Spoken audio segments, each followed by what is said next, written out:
Bab 737. Undangan dari Hades. Hades. Orang di sini adalah iblis super nomor 1 di peringkat suci, Hades. Ketika mereka melihat Hades, warrior yang dan lainnya menjadi serius. Dengan kekuatan mereka, bahkan jika ada semut di sekitarnya, mereka bisa merasakannya secara instan. Tetapi ketika Hades muncul, mereka tidak menyadarinya sama sekali. Hal yang paling menakutkan adalah bahkan jika Hades berdiri di depan mereka saat ini, mereka masih tidak bisa merasakan auranya, seolah-olah tidak ada orang seperti itu di depan mereka. Mata Hades berwarna hitam pekat, sehingga orang lain tidak dapat melihat warna dalam dirinya sama sekali. Tetapi pada saat ini baik pria maupun wanita berjubah ungu dapat merasakan bahwa tatapan Hades jatuh pada orang di sebelah mereka yang terlihat sangat biasa. Ini mengejutkan mereka berdua, tetapi yang lebih mengejutkan adalah Hades sedikit mengangguk ke warrior yang ini seperti sedang memberikan salam. Mata pria dan wanita berjubah ungu langsung terbuka. Melihat Hades menyapanya, warrior yang sedikit terkejut. Dia tidak menyangka wanita ini akan menyambutnya. Meskipun dia tidak mengerti mengapa pihak lain seperti ini, dia juga mengangguk. Jika Anda menghormati aku juga akan menghormati Anda. Hades menghilang dan langsung datang ke lemari batu giok di tengah. Pada saat ini, tirai cahaya biru tiba-tiba muncul di depan lemari giok. Warrior yang menemukan bahwa ketika tirai tipis ini muncul, tubuh pria dan wanita berjubah ungu di samping tiba-tiba menegang, menatap tirai tipis ini dengan terpana. Warrior yang sedikit penasaran dan melihat tirai tipis ini. Di bawah tatapan mereka bertiga, Hades mengangkat tangannya sedikit, lalu mengusap ringan tirai tipis itu. Wasyah! Seluruh tirai tipis bergetar hebat, memecahkan banyak retakan seperti laba-laba. Tangan giok Hades menggesek lagi. Kraak. Kali ini, celah pada tirai cahaya langsung melebar dan seluruh tirai cahaya menjadi terfragmentasi. Pada saat ini, tangan Hades bergerak lagi. Boom. Di mata ketiga orang itu, tirai cahaya meledak dan berubah menjadi bintang biru jatuh yang tak terhitung jumlahnya. Pria berjubah ungu dan wanita itu saling melirik dan ada kepahitan dan ketidakberdayaan yang dalam di mata mereka. Setelah tirai tipis itu pecah, Hades mengeluarkan kartu poin dan meletakkannya di atas lemari batu giok dan menggeseknya dengan ringan. Kemudian, sebuah gulungan hitam muncul di tangannya. Warrior yang terkejut saat ini, sangat terkejut. Dia terkejut bukan karena Hades menerobos tirai cahaya, tetapi karena dia melihat harga gulungan hitam tadi. 200.000 poin. Dan 100.000 poin, apa konsep ini? Ini adalah beberapa kali lipat dari keterampilan hitam alam Dao. Apakah keterampilan hitam dewa ini sangat menakutkan? Warrior yang menjadi semakin ingin tahu tentang keterampilan hitam dewa. Pedang manusia dalam 3 pedang unik yang sekarang dia pelajari, tidak tahu apakah itu keterampilan hitam alam Dao atau alam dewa. Alasan mengapa dia tidak tahu terutama karena dia belum pernah melihat keterampilan hitam dewa.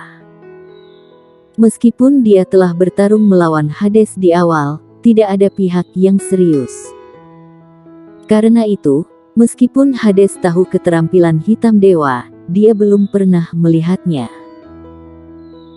Hades melirik gulungan itu, lalu menyimpannya. Dia berbalik dan berjalan menuju tangga. Ketika dia mencapai puncak tangga, dia tiba-tiba berhenti, lalu berbalik untuk melihat warrior yang dan berkata, Aku sedang mengambil sebuah misi. Misinya agak sulit, tetapi hadiahnya cukup baik. Jika selesai, ada hadiah 400.000 poin. Apakah kamu tertarik? Teddykin dan wanita bernama Fanny itu membatu dalam sekejap.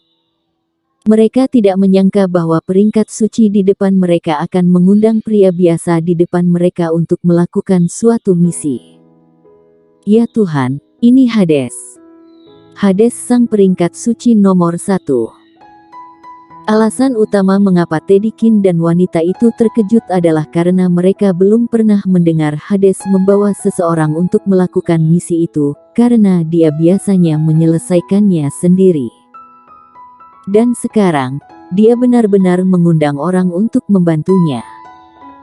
Mata mereka tertuju pada warrior yang lagi dan mereka melihat warrior yang, seolah-olah mereka ingin melihat sampai menembus warrior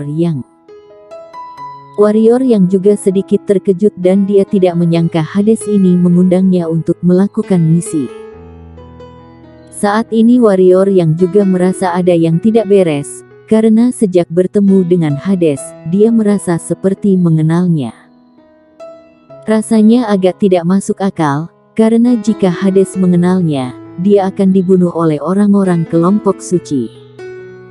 Ini juga alasan utama keraguan warrior yang pihak lain tidak mengenalnya, jadi mengapa dia menunjukkan kebaikan pada dirinya sendiri beberapa kali?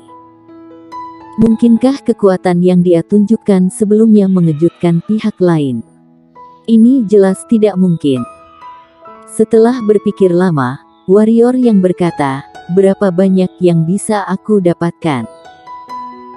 Meskipun dia tidak tahu mengapa pihak lain seperti ini, dia masih memutuskan untuk melakukan misi apa dengan pihak lain. Satu hal adalah dia sangat membutuhkan poin saat ini dan dia masih membutuhkan banyak sekali poin, karena setidaknya 100.000 poin diperlukan untuk memasuki pagoda neraka. Kedua, dia juga ingin mendekati Hades untuk melihat kekuatan sebenarnya dari pihak lain. Tergantung kekuatanmu sendiri. Hades berkata, "Aku akan datang kepadamu dalam 3 hari." Setelah berbicara, Hades menghilang di tempat secara langsung. "Siapa kamu?" Setelah Hades pergi, Tedekin tiba-tiba datang ke warrior yang, menatap warrior yang dan berkata, "Hades tidak pernah senang berkomunikasi dengan orang, bahkan jika itu adalah si buta, yang nomor kedua dari peringkat suci, dia juga jarang bertemu. Dan dia ternyata malah mengundangmu. Coba katakan, apakah kamu memiliki sesuatu dengannya? Percaya atau tidak, aku akan mengatakan hal ini padanya," kata warrior yang. Ekspresi Tedekin berubah pahit dalam sekejap dan kemudian dia tersenyum dan berkata, "Hanya bercanda, bercanda. Meskipun kamu tidak terlihat terlalu lusuh, Hades tetap tidak mungkin akan menyukaimu, kan?" Melihat wajah warrior yang itu sedikit tidak nyaman, Tedekin dengan cepat berkata dengan wajah serius, "Ngomong-ngomong saudara yang satu ini, siapa kamu? Jangan bilang kamu hanya seorang yang lewat saja. Itu sedang menghina IQ-ku namanya Mario Yang."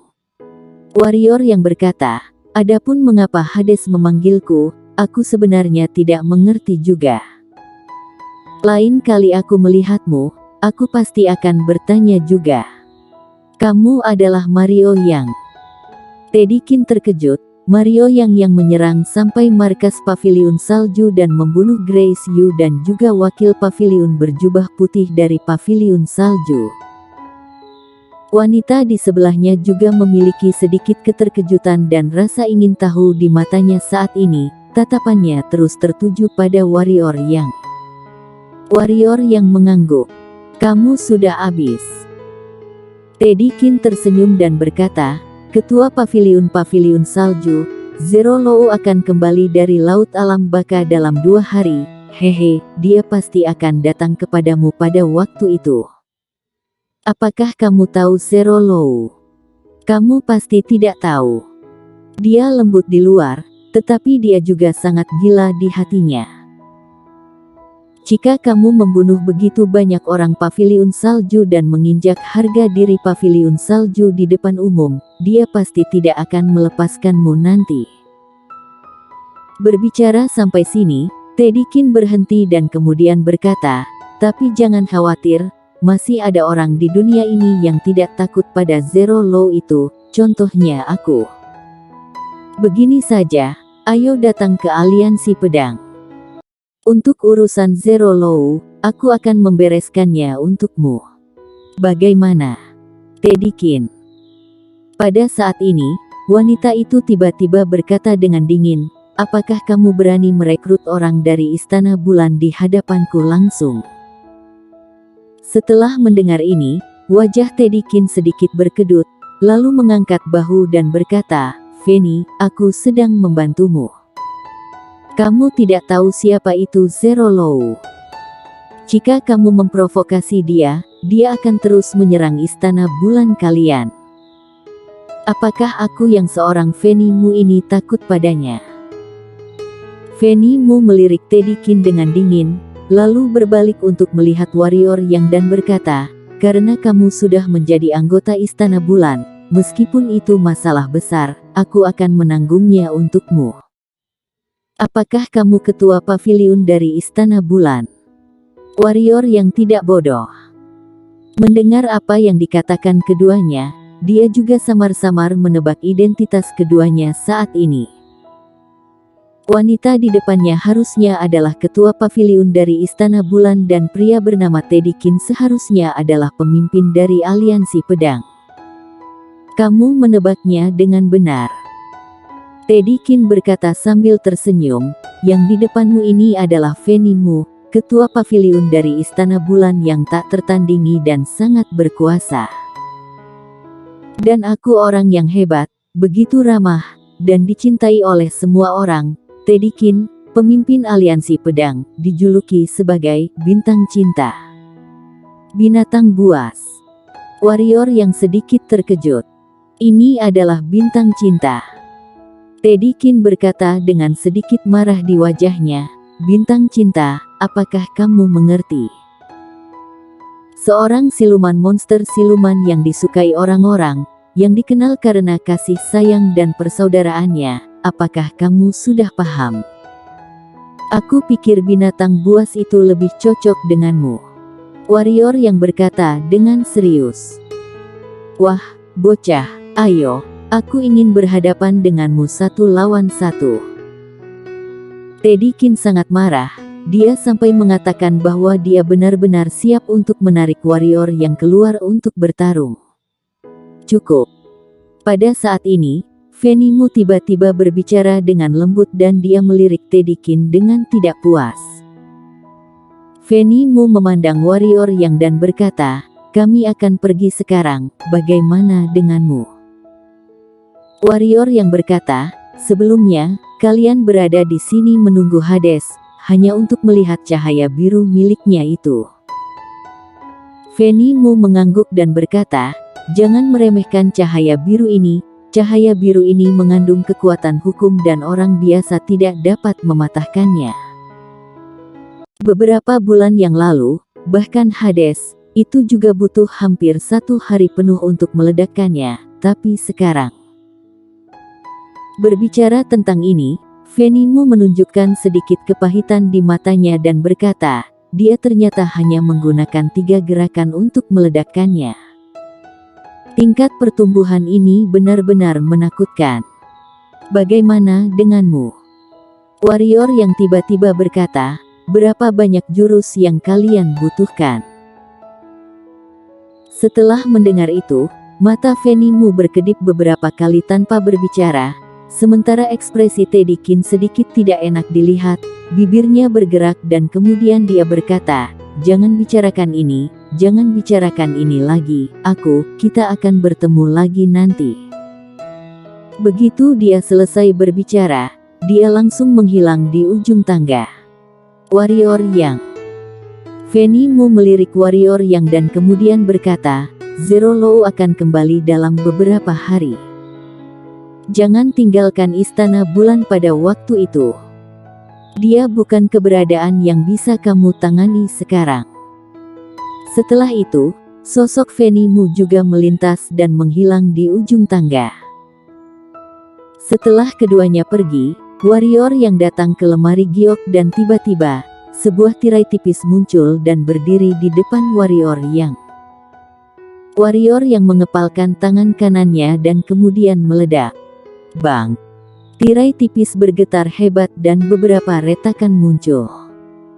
Warrior yang membanting pukulannya lagi, meledakkan lebih dari 50 pukulan berturut-turut. Bang! Pada saat tertentu, tirai cahaya tiba-tiba pecah. Melihat tirai cahaya yang hancur, warrior yang berbisik, ini tidak terlalu sulit. Warrior yang tidak pergi untuk melihat harga keterampilan hitam dewa di sana, karena tidak ada poin yang cukup, tidak ada yang bisa dilihat juga. Dia langsung meninggalkan paviliun keterampilan hitam, tetapi ketika dia pertama kali meninggalkan pintu paviliun keterampilan hitam, dia dihadang oleh beberapa pria. Pria yang memimpin itu berjalan ke arah warrior yang memandang warrior yang dan kemudian berkata dengan dingin, "Kamu adalah Mario yang itu, kan? Purnama Fu ada di tangan kami. Jika kamu ingin dia selamat, ikuti kami." Dengan tangannya yang langsung menjepit di tenggorokan pria yang berbicara, warrior yang menatap pria berwajah pucat itu dan berkata, "Mengancamku." Saat dia berkata, tangannya terbanting keras. Kraak! Bersambung.